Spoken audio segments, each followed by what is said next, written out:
नमस्कार दोस्तों। शिवम के परिवार के साथ जो ये घटना घटी है, शायद ही किसी के साथ ऐसी घटना कभी हुई होगी। तो दोस्तों, बिना समय गंवाए आइए हम कहानी को शुरू करते हैं और आप लोग भी एकदम कहानी को शुरू से ध्यान से सुनिए, तभी आप लोग सब समझ पाएंगे। और भगवान न करे कि ऐसी घटना आप सभी के साथ भी घटे। इस कहानी को सुनने के बाद आप भी सावधान रहिएगा। शिवम जो है मिडिल फैमिली से बिलोंग करता था। उसके घर में जो है उसकी माँ और उसकी एक बहन और वो और उसके पिताजी, 4 लोग रहते थे। और शिवम की भी शादी नहीं हुई थी। शिवम भी जो है पढ़ाई कर रहा था। वह जो है पढ़ाई गांव में जब कंप्लीट कर लिया तो फिर वह बाहर जाने के लिए मम्मी से कहने लगा कि मुझे बाहर जाना है पढ़ाई के लिए। तो फिर शिवम पढ़ाई के लिए वह मुंबई चला गया। मुंबई में जो है एक कमरा, छोटा सा कमरा ले करके वहाँ पर अकेले रहने लगा। वहाँ पर पढ़ाई करने लगा। सब कुछ एकदम ठीक ठाक चल रहा था। बहुत ही अच्छे से पढ़ाई हो रही थी शिवम की। शिवम के घर वाले भी सब कुछ बढ़िया से रह रहे थे। काम वाम सब कुछ अपना खेती बाड़ी का देख रहे थे। ज़िंदगी बहुत ही अच्छे से कट रही थी। लेकिन होता क्या है कि कहते हैं ना भाई कि जब इस उम्र में 20-25 की उम्र में लोगों को प्यार हो जाता है।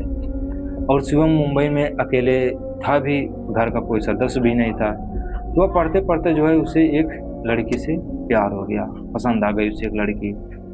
और उस लड़की का नाम था तान्या। तान्या जो है देखने में बहुत ही खूबसूरत थी और वह शिवम के ही स्कूल में पढ़ती थी, जहाँ वह कॉलेज में पढ़ाई करता था। फिर इन दोनों का अफेयर हो गया। ये दोनों साथ में फिर रहने लगे। वहीं अपने रूम पर पढ़ाई करते थे। वहीं पर फिर ये दोनों क्लासमेट एकदम बन गए। वहीं पर साथ साथ रहने लगे। तो कुछ दिन जब बीता तो शिवम ने फिर अपने घर वालों को बताया कि ऐसी बात है, मुझे एक लड़की पसंद है, मैं इससे शादी करना चाहता हूँ। तो शिवम के घर वाले भी बोले ठीक है बेटा, कोई बात नहीं है, जैसी तेरी इच्छा। तो लड़की के घर वाले से बात कर ले और घर पर ले आ, शादी की बात करते हैं। लेकिन इत्तेफाक की बात यह थी कि लड़की के घर वाले नहीं थे। वह अकेली थी। उसके माता पिता गुजर चुके थे। वह जो है अकेले ही अपने घर में रह रही थी।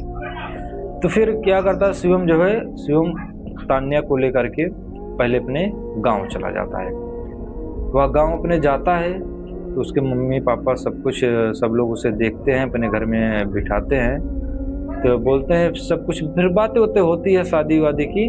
तो कुछ दिनों बाद जो है इन लोगों की शादी भी हो जाती है। लेकिन शादी से पहले शिवम की मम्मी ने कहा भी था कि बेटा, जिस लड़की का कुछ पता नहीं है कि इसका माता पिता कौन थे, इसका घर कहाँ है, कहाँ से है, या आकर के बस अनजान शहर में रह रही है और तुमने इससे शादी करने का फैसला ले लिया, तो ये हमें कुछ गड़बड़ सा दिख रहा है। तो उसकी माँ ने कहा। तो फिर शिवम बोला, अरे मम्मी तुम भी फालतू में ही टेंशन लेती हो, ऐसा सब कुछ नहीं है, बस तान्या बहुत सही लड़की है, बहुत सीधी सादी लड़की है, काम वाम भी करती है, ये हमारा घर संभाल लेगी। तो अब शिवम जो है अपने घर में अकेला ही था और कोई बेटा तो था नहीं उसकी माँ का। तो उसने माँ ने कहा ठीक है बेटा, जैसी तेरी इच्छा। फिर जाते हैं ये लोग जो है, फिर इन दोनों शादी कर लेते हैं एक मंदिर में। फिर शादी हो जाती है इनकी और फिर घर में ये शिवम उसे लेकर के रहने लगता है। तो सोचता है कि 1-2 महीने यहाँ पर रह लेते हैं, फिर उसके बाद हम लोग जाएंगे फिर शहर में पढ़ने के लिए फिर से जाएंगे। तो 1-2 महीने यहाँ पर ये लोग रहते हैं। तो शादी के बाद परिवार जो है बहुत ही सही से चल रहा था। सब कुछ भी शादी के बाद भी वैसा ही था। लेकिन अब जो होना नहीं था वो होने वाला था। शिवम ने अपनी माँ की बात ना मान करके बहुत बड़ी गलती कर दी। उस लड़की को बिना जाने पहचाने उन्होंने शादी कर लिया। कहते हैं भी दोस्तों, प्यार अंधा होता है, ये नहीं देखता कौन है, कैसा है, कैसी नहीं, बस पसंद आ गई तो आ गई। तो फिर वही समझिए कि 1-2 कह रहे हैं, 15-20 दिन जब बीतता है तो उस लड़की का, तान्या, उसका व्यवहार कुछ अब चेंज होने लगा था धीरे धीरे। पहले तो वह सबसे प्यार से बात करती थी, काम वाम सब कुछ करती थी, खाना वाना खुद बनाती थी, खिलाती थी, बर्तन वर्तन सारा घर का काम देख रही थी। बल्कि उसकी जो शिवम की बहन थी वो काम उतना नहीं करती थी जितना उसकी पत्नी करती थी। लेकिन 15-20 दिनों से अब उसका व्यवहार चेंज होने लगा। वह अब जो है अपनी मम्मी से भी ऊंची आवाज़ में बात करने लगी, अपनी बहन से, उसकी अपनी ननद से उसको हमेशा ऐसे रेत दे के तू ये कर वो कर ऐसे करके बात करने लगी। शिवम को भी जो है प्यार से नहीं बोलती थी, उसे भी ऐसा कुछ न कुछ हमेशा सुनाती रहती थी। उसका धीरे धीरे व्यवहार पूरी तरह बदलने लगा और अब खाना वाना वो ठीक से खा भी नहीं रही थी। उसे बाहर की चीज़ें पसंद थी, वह जो है ऐसे जो भी ऐसे मंगाती खाती थी। अभी तक तो बहुत सही चल रहा था, लेकिन अभी भी यहाँ पर घर वाले को कुछ लग नहीं रहा था, कुछ शंका नहीं हो रहा था कि क्या हो सकता है सोचे सब लोग इसके हो सकता है तबीयत खराब हो, ऐसा यह व्यवहार कर रही है। लेकिन एक दिन होता क्या है कि शिवम जो है वो अपने दोस्त के घर पार्टी करने के लिए गया और उसे आने में रात हो जाती है, इसलिए वह फ़ोन करके बोल देता कि आज की रात मैं नहीं आऊँगा, आज मैं अपने दोस्त के घर रहूँगा, तुम सब लोग खा पी करके सो जाना, मेरा इंतज़ार मत करना। वो उस दिन नहीं आता है।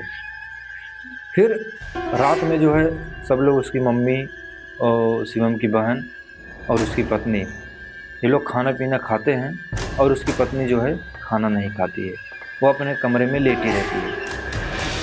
और फिर उसकी मम्मी और बहन एक लगे जो है एक पास रहते हैं। फिर उसकी मम्मी और बहन रात में उठते हैं, उनको शंका होने लगा। वो सोचते हैं चलो देखते हैं कि आखिर ये क्या कर रही है अपने रूम में। तो लोग फिर जब वो लोग उठ के आते हैं, खिड़की से देखते हैं, देखने के बाद भाई उनकी ऐसे सांसें थम जाती है। ये समझिए, देख रहे हैं तान्या अपने रूम में चूहों को ऐसे मार करके उनको ऐसे कच्चा चबा रही है। अब ये सोचिए, चूहों को ऐसे कच्चा उनको ऐसे चबा रही है, ऐसे खा रही है, जैसे राक्षसों जैसा व्यवहार कर रही है। उसकी मम्मी उसकी बहन ये देख करके तो एकदम हैरान हो गए। वो लोग इतना ज़्यादा इसे कांपने लगे तो उस वक्त उसके कमरे में वो लोग जाना ठीक नहीं समझे। फिर चुपचाप जा करके अपने कमरे में लेट गए। और सुबह जब हुई तो शिवम जब फिर घर से आया, तो अपने दोस्त के घर से आया पार्टी करके, तो उसकी माँ बहन ने उसे सब कुछ बताया कि ऐसी ऐसी बात है, हम लोगों ने अपनी आंखों से साथ देखा है। लेकिन शिवम जो है अपनी माँ और बहन की बात नहीं मानना नहीं चाहता था, इनकार कर रहा था कि ऐसा नहीं है मम्मी, ऐसा आप लोगों ने हो सकता है आपका वहम हो, आप लोगों ने नींद में ऐसा देखा हो। वह जाकर के अपनी पत्नी से पूछता है तो उसकी पत्नी मना कर देती है, ऐसी बात नहीं है मम्मी, उन लोग ने झूठ बोल रही हैं। वह जो है अपनी मम्मी और बहन की बात नहीं मानता है। तो फिर शिवम जो है एक दिन फिर और कहीं बाहर गया हुआ था। अब उसकी मम्मी और उसकी बहन घर में अकेली थी। अब वो लोग ये सच्चाई देख करके डर भी रही थी। फिर उसकी पत्नी बाहर आई, मम्मी के पास गई, ऐसे उसको देख रही है, ऐसे घूर रही है उनको ऐसे, और घूर के बोल रही है तुझे नहीं देखना चाहिए था बुढ़िया, तू और तेरी बेटी ने जो देख लिया बहुत गलत किया। अब तू भी मरेगी, तेरी बेटी भी मरेगी और तेरा बेटा तो मरेगा ही, तो तीनों लोग मरोगे, ऐसा बोल रही है। अब उन लोग ऐसे थर कांपने लगे, बोल रहे अरे बहू तुम ऐसा क्यों बोल रही है, तू तो मेरे घर में शादी करके आई है, तू तो मेरी बेटी समान है, मैंने तुम्हारा क्या बिगाड़ा है। वो बोल रही फिर मैं तेरी बेटी नहीं हूँ और ना ही तेरी बहू हूँ, मैं यहाँ किसी और काम के लिए आई हूँ, मुझे तेरे बेटे को मारना है। उसने मुझसे शादी की, उसने मुझे पसंद क्यों किया? क्योंकि जो लोग मुझे पसंद करते हैं फिर मैं उन्हें अपना हमेशा के लिए बना लेती हूँ। अभी तुम मुझे नहीं जानती है कि मैं कौन हूँ, अब ऐसा ऐसा करके बोले। इतना सुनने के बाद उसकी मम्मी और उसकी बहन ऐसे बेहोश हो जाते हैं, उस घर में बेहोश हो जाते हैं। फिर तान्या करती क्या है, उसकी बहन को ऐसे बाल उसकी पकड़ती है, उसे घसीट करके घर में ले जाती है और घर में ले जा करके उसको जो है इतना बड़ा ऐसे खंजर से मार मार मार के उसकी हत्या कर देती है। और फिर उसका ऐसे खून निकाल करके ऐसे पी रही है, ऐसे ऐसे पी रही है, पूरा ऐसे अपने से शरीर पर लगा रही है। अब ऐसे ऐसे लगा करके बैठी है। जब उसकी माँ को होश आया, वैसे ढूंढने लगी मेरी बेटी कहाँ गई, मेरी बेटी कहाँ गई। और जब उसके कमरे में देख रही है तो भाई एकदम ऐसा पागल सा हो गई। देख रही कि उसकी बेटी घर में मरी पड़ी है और उसकी बहू उसका ऐसे खून पी रही है। फिर वो तुरंत जा करके फोन करती है अपने बेटे को, शिवम को बुलाती है। और उसका शिवम बेटा जब घर पर आता है तो वह भी यह देख करके एकदम हैरान सा हो जाता है। वह फिर ये सोचने लगता है कि मैंने ये कितनी बड़ी गलती कर दी, मैंने अपनी माँ की बात नहीं मानी। फिर वह क्या करता है, माँ बेटी तुरंत जो है उसकी पत्नी को पकड़ते हैं और उसका हाथ जो है रस्सी से बांध देते हैं और रस्सी से बांध करके उसे ले जाते हैं एक बाबा के पास, अगौरी बाबा।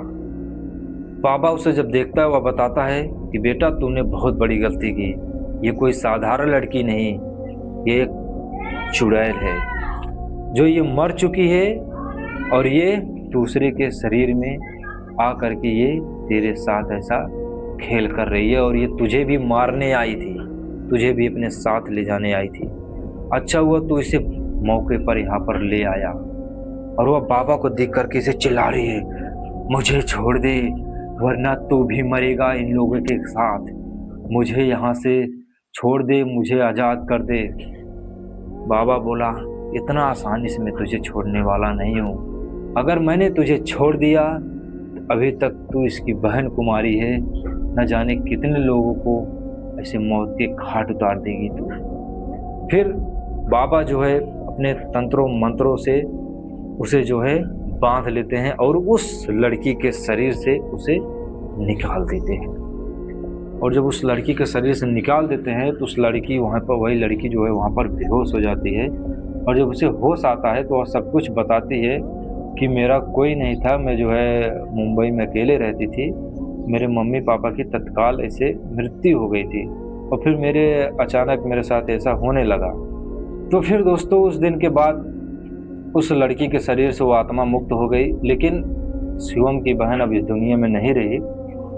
अब ये कहानी होती है दोस्तों यहाँ पर ख़त्म। और शिवम जो है फिर उस लड़की से शादी किया ही था, उसको अपने घर में रख लेता है और वो और उसकी माँ और उसकी पत्नी तीनों लोग रहने लगते हैं। इससे एक चीज़ ये जान लीजिए दोस्तों कि आप लोग भी बहुत ही सावधान रहिए। कहीं से भी अगर आप ऐसे कोई लड़की को साथ में लेकर के आते हैं तो बिना जाने पहचाने, बिना उसके पूरे परिवार के बारे में जाने, ऐसे आप किसी के साथ ना ही लाइए तो बेहतर है। नहीं तो हो सकता है कि आपके घर में ऐसी भी घटना हो सकती है। अगर शिवम को ऐन वक्त पे तुरंत वह नहीं करता तो अभी तक उसकी बहन ही गई थी, उसकी मम्मी की भी जान खतरे में थी और उसकी भी जान खतरे में थी।